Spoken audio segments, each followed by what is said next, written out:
వీళ్ళు 25 మాసాల్లో ఏం చేస్తున్నారంటే వాళ్ళకందరిపైన కక్ష సాధింపులు చేసి వాళ్ళ మీద అక్రమాలు పెట్టి వాళ్ళందరినీ కూడా ఈరోజు జైలు పాలు చేసి మరి ఈరోజు వాళ్ళందరూ కూడా సునకానందం ఇక్కడ ఎవరైనా ఈ ప్రభుత్వానికి వ్యతిరేక స్వేచ్ఛ లేదు ఈరోజు ఈ రాష్ట్రంలో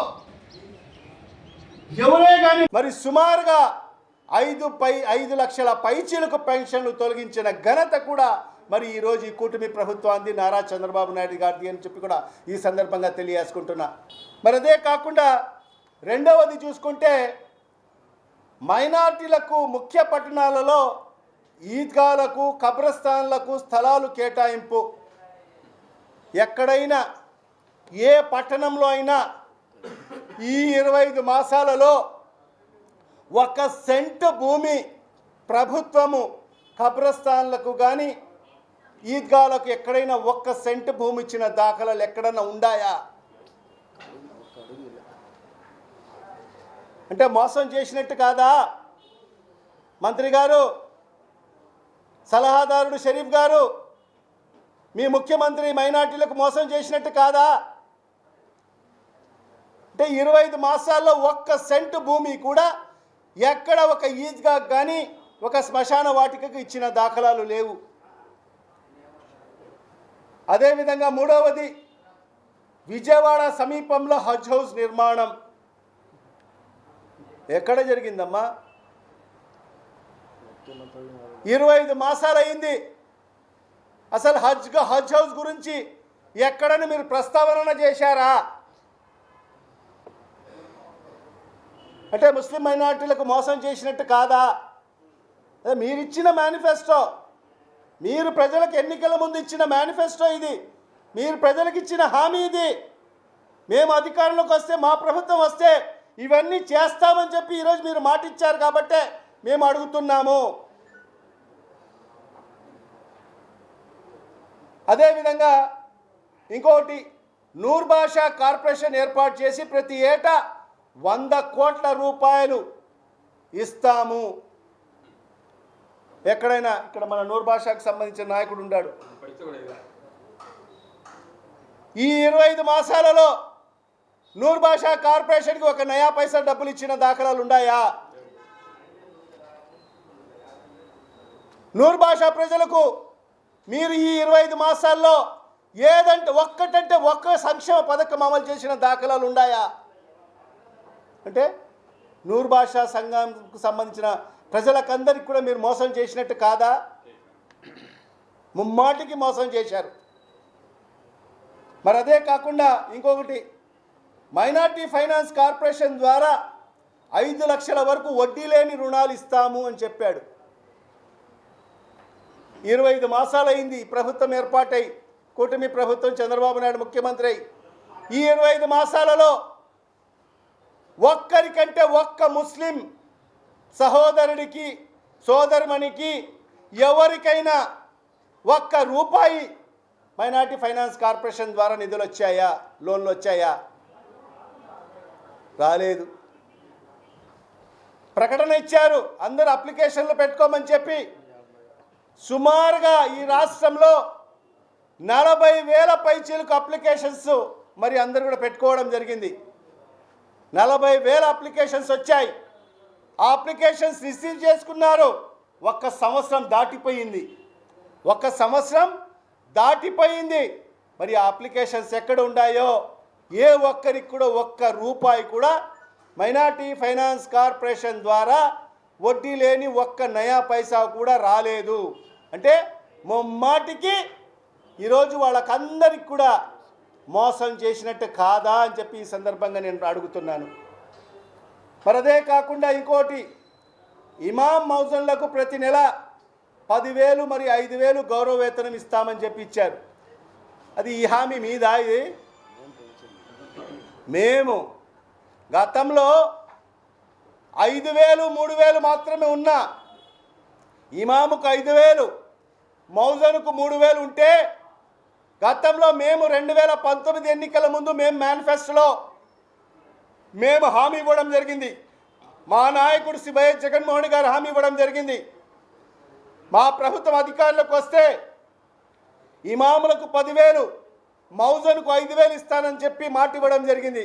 మాట ప్రకారంగానే 2019లో మా ప్రభుత్వ అధికారంలోకి వచ్చిన తర్వాత గతంలో ఉన్న 5,000, 3,000ని 10,000, 5,000 చేయడం జరిగింది. ప్రతి మసీదుకు 15,000 చొప్పున ఇచ్చిన ఘనత జగన్మోహన్ రెడ్డి గారిది.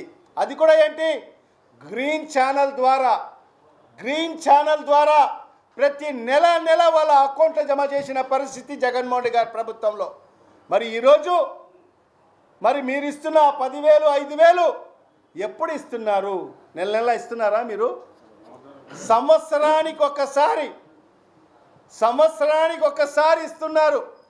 12 మాసాలకు కలిపి, అది కూడా రంజాన్ నెల వస్తూ ఉందంటే రంజాన్ నెలలో మీరు 12 మాసాలకు సంబంధించిన ఇమాంలకు, మౌజన్లకు గౌరవ వేతనం ఒకేసారి ఇస్తున్నారు. అంటే సంవత్సరానికి ఒక్కసారి.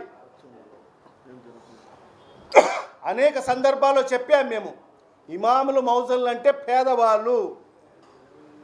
ప్రతి నెల వాళ్లకు, ఎందుకంటే వాళ్ళు ఉన్నత స్థాయిలో ఉండేవాళ్ళు కాదు. ఇమాములు, మౌజన్లు పేదవాళ్ళు. వాళ్ళు జరగలేదని చెప్పి వాళ్ళు ఇమాములుగా, మౌజన్లుగా పనిచేస్తూ ఉంటారు. మరి అలాంటి వాళ్లకు నెల వాళ్లకు గౌరవ వేతనాన్ని ఇవ్వండి అని చెప్పి కూడా అనేక సందర్భాల్లో మరి ఈ ప్రభుత్వానికి చెప్పడం జరిగింది. కానీ ఈ ప్రభుత్వానికి చీమ కుట్టినట్లేదు ఈ రాష్ట్ర ముఖ్యమంత్రి గారికి. సంవత్సరానికి 12 మాసాల తర్వాత ఒక్కొక్కసారి వేస్తూ ఉన్నాడు. మరి అదే కాకుండా అర్హత ఉన్న ఇమాములను ప్రభుత్వ ఖాజీలుగా నియమించుట అని చెప్పి మరి ఇదొక హామీ ఇచ్చారు.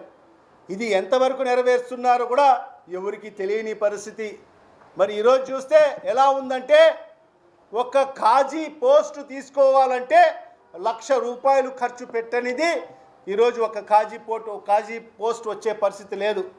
ఒక ఖాజీ కావాలి అంటే, ఒక ఖాజీ పోస్ట్ రావాలి అంటే ₹1,00,000 ముడుపులు చెల్లించుకుంటేనే అతనికి ఖాజీ పోస్ట్ వచ్చే పరిస్థితి మరి ఈరోజు ఈ రాష్ట్రంలో ఉంది. మరి అదేవిధంగా మసీదుల నిర్వహణకు ప్రతి నెల ₹5,000 ఆర్థిక సాయం. అంటే ప్రతి మసీదుకు నిర్వహణల కోసం ప్రతి నెల ₹5,000 ఇస్తామని చెప్పి మరి మేనిఫెస్టోలో చెప్పడం జరిగింది, హామీ ఇవ్వడం జరిగింది. మరి ఇప్పుడు ఈ అధికారంలోకి వచ్చి 25 మాసాలైంది. 25 మాసాలైంది. ఏ మసీదు కన్నా ఒక్క నయా పైసా ఇచ్చిన దాఖలాలు ఉన్నాయా? ఒక్కొక్క మసీదుకు మరి ఈరోజు 5,000 చొప్పున చూసుకుంటే ₹1,25,000. ఈ రాష్ట్రంలో సుమారుగా 12,000 మసీదులు ఉన్నాయి. 12,000 నుంచి 15,000 మసీదులు ఉన్నాయి. మరి ఈరోజు ప్రతి మసీదుకు ₹1,25,000 మరి ఈరోజు ఈ కూటమి ప్రభుత్వం బాకీ ఉంది. ఈ రాష్ట్ర ముఖ్యమంత్రి నారా చంద్రబాబు నాయుడు గారు ప్రతి మసీదుకు ₹1,25,000 బాకీ ఉన్నాడు.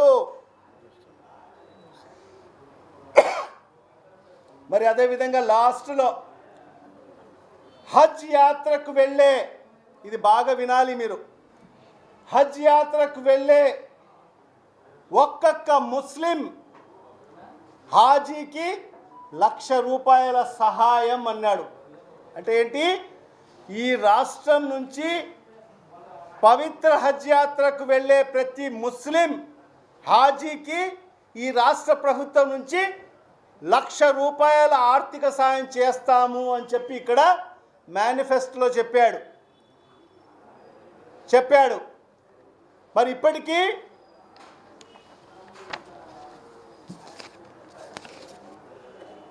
2024 హజ్ యాత్ర జరిగింది. 24లో హజ్ జరిగింది. ఈ ప్రభుత్వం అధికారంలోకి వచ్చింది. ఆ సంవత్సరము 1,797 మంది మన రాష్ట్రం నుంచి పవిత్ర హజ్ యాత్రకు వెళ్ళారు. ఎంతమంది? 1,797 మంది మన రాష్ట్రం నుంచి హజ్ యాత్రకు వెళ్ళారు. ఒక్కరికన్నా ₹1,00,000 ఇచ్చాడా? ఒక నయా పైసా ఇచ్చాడా? ఇవ్వలేదు. అంటే 1,797 మందికి మోసం చేశాడు ఆ సంవత్సరం, 24వ సంవత్సరంలో. అంటే ఎంత? 18 కోట్ల రూపాయలు, ఒక్కొక్కరికి ₹1,00,000 చొప్పున తీసుకుంటే 17.97 కోట్లు, అంటే సుమారుగా 18 కోట్ల రూపాయలు బాకీ పడ్డాడు. మొదటి సంవత్సరం అధికారంలోకి వచ్చిన మొదటి సంవత్సరం 2024లో. మరి అదేవిధంగా 2025కు సంబంధించిన హజ్ యాత్ర, మరి అది ఆ సంవత్సరము 1997 మంది మన రాష్ట్రం నుంచి హజ్ యాత్రకు, మక్కా యాత్రకు వెళ్ళారు, పవిత్ర హజ్ యాత్రకు. మరి ఆ సంవత్సరం కూడా ఎవరికే కానీ డబ్బులు ఇవ్వలేదు, మోసం చేశాడు. ఆ సంవత్సరం కూడా సుమారుగా 20 కోట్ల రూపాయలు ఈ రాష్ట్ర ముఖ్యమంత్రి నారా చంద్రబాబు నాయుడు గారు ఆ హాజీలకు బాకీ పడ్డాడు. మరి అదేవిధంగా మరి ఇప్పుడు 2026కు సంబంధించి తీసుకుంటే ఈ సంవత్సరము 1987 మంది హజ్ యాత్రకు, పవిత్ర హజ్ యాత్రకు వెళ్ళడం జరిగింది. మరి ఆ 1987లో 330 మంది మాత్రమే విజయవాడ ఎంబార్కేషన్ పాయింట్ నుంచి వెళ్ళడం జరిగింది. మిగతా 500 మంది బెంగళూరు నుంచి ఆ ఎంబార్కేషన్ పాయింట్ నుంచి హజ్ యాత్రకు వెళ్ళడం జరిగింది. మిగిలిన 1160 మంది హైదరాబాద్ ఎంబార్కేషన్ పాయింట్ నుంచి వెళ్ళడం జరిగింది. అంటే హైదరాబాద్ నుంచి 1160 మంది, బెంగళూరు నుంచి 500 మంది, విజయవాడ నుంచి కేవలం 330 మంది మాత్రమే. మొత్తంగా వెరసి చూస్తే 1987 మంది మరి ఈ సంవత్సరం పవిత్ర హజ్ యాత్రకు మన రాష్ట్రం నుంచి వెళ్ళడం జరిగింది. మరి ఈ సంవత్సరం ఏం చేశారంటే వీళ్ళు ఇక్కడ చెప్పింది ఏంటి, హజ్ యాత్రకు వెళ్ళే ఒక్కొక్క ముస్లిం హాజీకి ₹1,00,000 ఆర్థిక సాయం అని చెప్పాడు. మళ్ళీ ఇక్కడ ఒక కిటికీ పెట్టి ఏం చెప్పారంటే, ఎవరైతే విజయవాడ ఎంబార్కేషన్ నుంచి ఎవరైతే వెళ్తారో వాళ్ళకి మాత్రమే ₹1,00,000 ఇస్తామని చెప్పి కిటికీ పెట్టారు. అంటే అతి తక్కువ మంది వెళ్ళింది ఎక్కడి నుంచి, విజయవాడ నుంచి. కాబట్టి మరి ఈరోజు కేవలం 330 మంది 3,30,00,000తో చేతులు దులుపుకున్నాడు. అంటే ఇప్పటికే 2024లో 18 కోట్ల రూపాయలు బాకీ, మరి 25లో 20 కోట్ల రూపాయలు బాకీ. మరి ఈ సంవత్సరం కూడా చూసుకుంటే ఈ సంవత్సరం కూడా 20 కోట్ల రూపాయలు ఇవ్వాల్సిన పరిస్థితి ఉండేది. అంటే 20, 40 సుమారుగా 60 కోట్లు ఇవ్వాల్సింది ఎంత ఇచ్చాడంటే ఈ 3 సంవత్సరాల కాలంలో కేవలం 3,30,00,000 రూపాయలు మాత్రం ఇచ్చేసి చేతులు దులుపుకొని మరి ఈరోజు అందరు కూడా ముఖ్యమంత్రి గారికి ధన్యవాదాలు, అభినందనలు అని చెప్పి మరి ఈరోజు మంత్రి గారు మరి ఆయన ఉన్న సలహాదారుడు మాట్లాడుతున్నాడు. నేను ఇవాళ ఒకటే అడుగుతున్నా, నీకు అసలు షరీఫ్ గారికి నేను ఒకటే అడుగుతున్నా, మైనార్టీల తరఫు నుంచి మీకు సలహాదారుడుగా ఎందుకు పెట్టుకున్నారు? మంచి సలహాలు ఇవ్వండి ముఖ్యమంత్రి గారికి, కూటమి ప్రభుత్వానికి మంచి సలహాలు ఇవ్వండి. మేము మేనిఫెస్టోలో అలా చెప్పలేదు, ప్రతి ఒక్క హాజీకి మేము ₹1,00,000 ఇస్తామని చెప్పాము. ఎక్కడి నుంచి వెళ్ళినా కూడా మేము చెప్పిన మాట ప్రకారంగా ₹1,00,000 ఇవ్వాలా ముఖ్యమంత్రి గారు అని చెప్పి మీరు సలహా ఇవ్వండి మీ ముఖ్యమంత్రి గారికి. అప్పుడు మిమ్మల్ని ప్రజలు హర్షిస్తారు, మీరు మంచి సలహాదారుడు అని చెప్పి. ఇప్పుడు మీరు సలహాదారుడు కాదు, మీరు ఎలా వ్యవహరిస్తున్నారంటే ఆయన చేసిందే ఏందో అంటారే, ఆడిందే ఆట పాడిందే పాట అన్నట్టుగా ఆయన ఏం చెప్తే అది మీరు చెప్పడము అది సరైన పద్ధతి కాదు. మరి ఈరోజు చూస్తే ఈ రకంగా మైనార్టీలను పూర్తిగా మోసం చేశాడు. మరి అదేవిధంగా క్రిస్టియన్ మైనార్టీల సంక్షేమం కూడా ఉంది. Christian machineries properties development board ఏర్పాటు చేస్తానని చెప్పాడు ఎన్నికల ముందు. ఎక్కడైనా ఈ 25 మాసాలలో క్రిస్టియన్ మైనారిటీస్లకు సంబంధించిన ప్రాపర్టీస్కి సంబంధించిన ఎక్కడైనా బోర్డు ఏర్పాటైందా? ఈరోజు అనేక ప్రాంతాల్లో క్రిస్టియన్ మైనారిటీలకు సంబంధించిన ప్రాపర్టీలు అన్యాక్రాంతం అవుతున్నాయి. ఆంధ్ర రాష్ట్ర వ్యాప్తంగా మా నియోజకవర్గం కడప నియోజకవర్గంలో కూడా చూస్తున్నారు. హాట్ టాపిక్గా ఉంది. సిఎస్ఐ చర్చ్కు సంబంధించిన ఏ రకంగా దోచుకుంటున్నారో, స్థానిక ఎమ్మెల్యేకి కూడా వాటా 80 లక్షల రూపాయలు వాటా చేరిందని చెప్పి స్వయంగా ఫాదరే చెప్పడం జరిగింది. 80 లక్షల రూపాయలు స్థానిక ఎమ్మెల్యేకు మేము డబ్బులు ఇచ్చాము, నాకు అందలేదని చెప్పి ఎమ్మెల్యే ప్రెస్ మీట్ పెట్టి చెప్పమని చెప్పి కూడా సవాల్ విసిరాడు. కానీ ఇప్పటి వరకు మన ఎమ్మెల్యే గారు ఎక్కడ దాని మీద స్పందించిన పరిస్థితి లేదు. ఎందుకంటే ముట్టింది కాబట్టి. ఈ రకంగా క్రైస్తవులకు సంబంధించిన ప్రాపర్టీస్ అన్నీ కూడా అన్యాక్రాంతం అవుతున్నాయి. లక్షల కోట్ల రూపాయలు విలువ చేసే ప్రాపర్టీసు అన్యాక్రాంతం అవుతున్నాయి. మరి అదేవిధంగా చర్చిల నిర్మాణం పునరుద్ధరణకు ఆర్థిక సాయం అని చెప్పాడు. ఈ 25 మాసాల్లో ఎక్కడైనా ఎవరికైనా ఆర్థిక సాయం అందిందా? చర్చిల నిర్మాణం కోసం కానీ ఎక్కడైనా ఎవరికైనా ఆర్థిక సాయం అందిందా? అందలేదు. అంటే వాళ్లకు మోసం చేసినట్టే. శ్మశాన వాటికలకు స్థలాలు కేటాయింపు, వాళ్ళకు కూడా క్రైస్తవ సోదరులకు కూడా శ్మశాన వాటికలకు స్థలాలు కేటాయింపులు చేస్తాము ప్రతి ఊర్లలో అని చెప్పి ఇచ్చారు. ఎవరికి ఎక్కడ ఒక సెంటు స్థలం ఇప్పటి వరకు 25 మాసాల్లో స్థలాలు కేటాయించిన దాఖలాలు లేవు.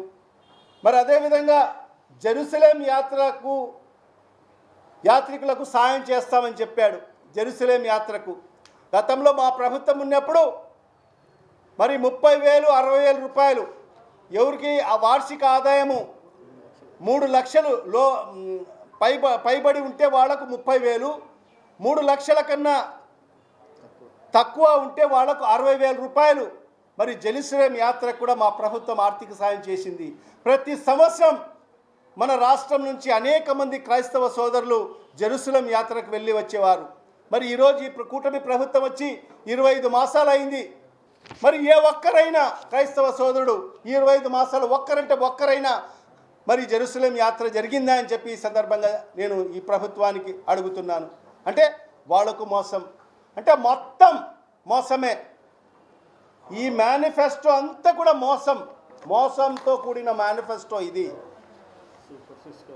కేవలం అధికారంలోకి వచ్చేదాని కోసం మాత్రమే మరి ఇన్ని పేజీల మేనిఫెస్టో ఇచ్చేసి అధికారంలోకి వచ్చిన తర్వాత ఈరోజు అన్ని వర్గాల ప్రజల్ని మోసం చేసిన పరిస్థితి స్పష్టంగా మన రాష్ట్రంలో కనిపిస్తూ ఉంది. ఈ కూటమి ప్రభుత్వం అంటే వీళ్ళు చేసింది ఏంటంటే ఈ 25 మాసాల్లో అన్ని వర్గాల ప్రజల్ని మోసం చేసేసి ఇచ్చిన ఏ ఒక్క హామీ కూడా నెరవేర్చుకోకుండా, ఇచ్చిన హామీ ఏ మాత్రం కూడా నెరవేర్చుకోకుండా మరి ఈరోజు వాళ్ళు చేస్తుంది ఏంటంటే కక్ష సాధింపులు. వీళ్ళు 25 మాసాల్లో ఏం చేస్తున్నారంటే కక్ష సాధింపులు.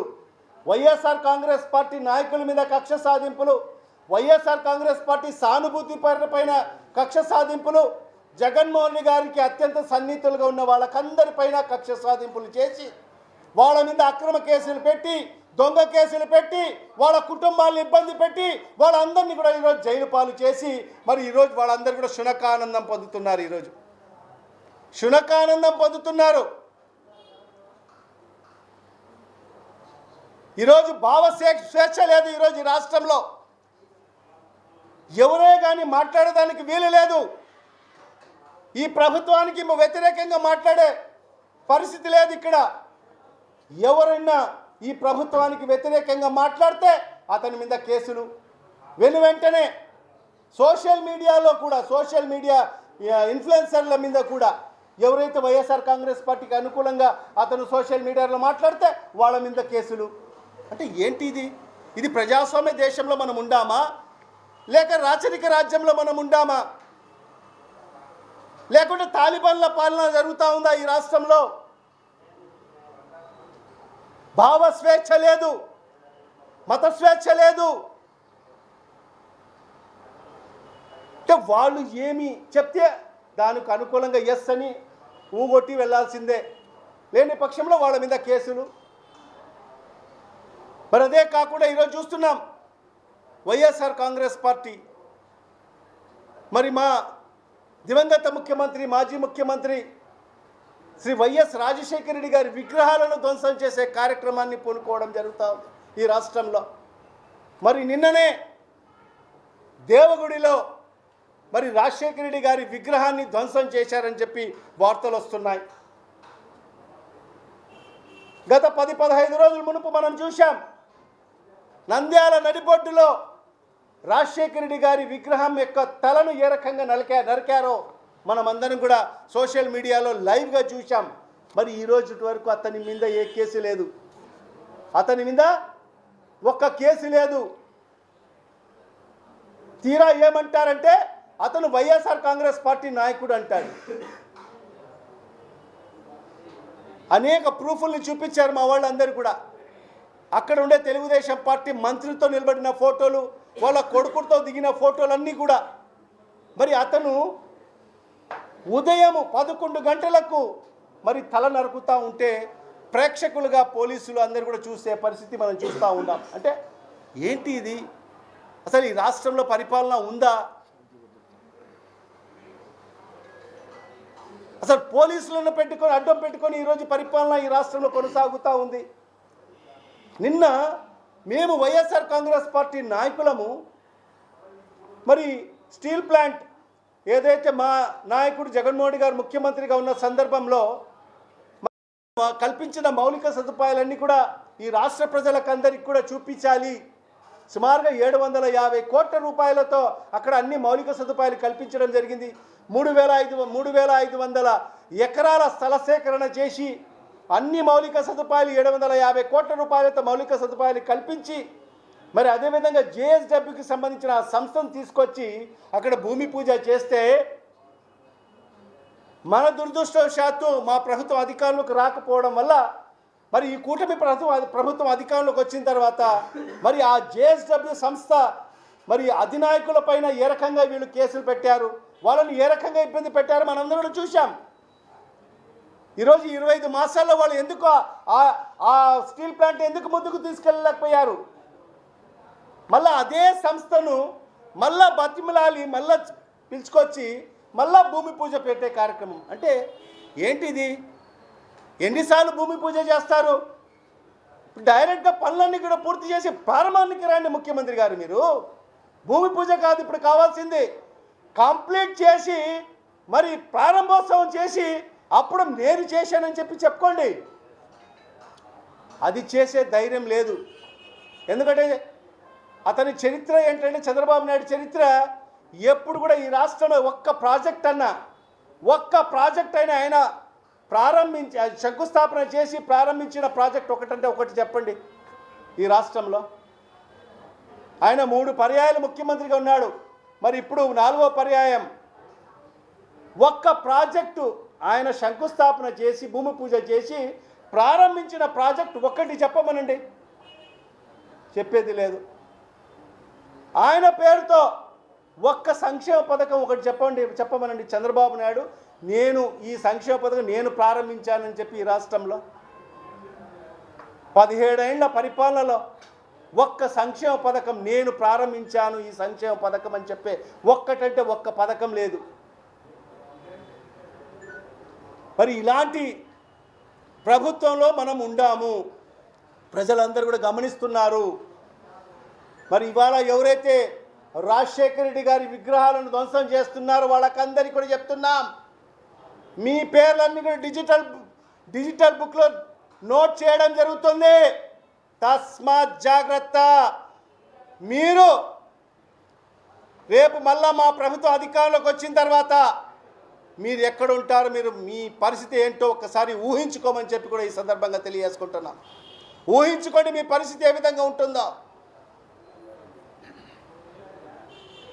ఎందుకంటే ఈరోజు మా నాయకుడు రాజశేఖర రెడ్డి తనయుడుగానే ఉండాలని కోరుకుంటున్నాడు. రాజశేఖర రెడ్డి గారి తనయుడుగా ఉండాలి అని కోరుకుంటున్నారు. కానీ మీరందరూ కూడా ఏ రకంగా అనుకుంటున్నారంటే రాజారెడ్డి మనవడుగా ఉండాలని చెప్పి మీరందరూ కూడా కోరుకుంటున్నారు. ఖచ్చితంగా రేపు 2029లో రాజారెడ్డి మనవడిని మీరు ఖచ్చితంగా చూస్తారు అని చెప్పి కూడా ఈ సందర్భంగా తెలియదు.